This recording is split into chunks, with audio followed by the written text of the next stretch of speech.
The Epistle of Hebrews chapter 2, verses 1 to 18. Therefore we must give the more earnest heed to the things we have heard, lest we drift away. For if the word spoken through angels proved steadfast, and every transgression and disobedience received a just reward, how shall we escape if we neglect so great a salvation, which at the first began to be spoken by the Lord, and was confirmed to us by those who heard him?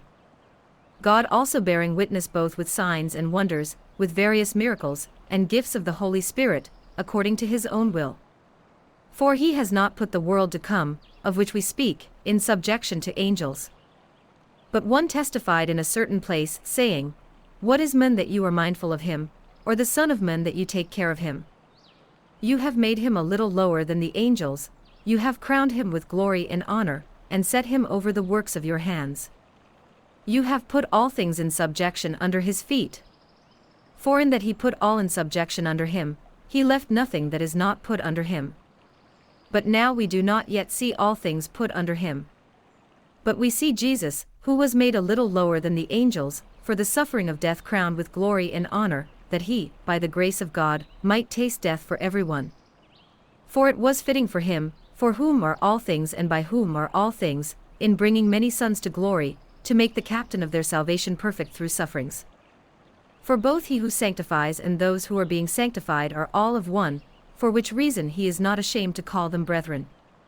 Saying, I will declare your name, in the midst of the assembly I will sing praise to you. And again, I will put my trust in him. And again, here am I and the children whom God has given me. Inasmuch then as the children have partaken of flesh and blood, he himself likewise shared in the same, that through death he might destroy him who had the power of death, that is the devil, and release those who through fear of death were all their lifetime subject to bondage. For indeed he does not give aid to angels, but he does give aid to the seed of Abraham. Therefore in all things he had to be made like his brethren, that he might be a merciful and faithful high priest in things pertaining to God, to make propitiation for the sins of the people.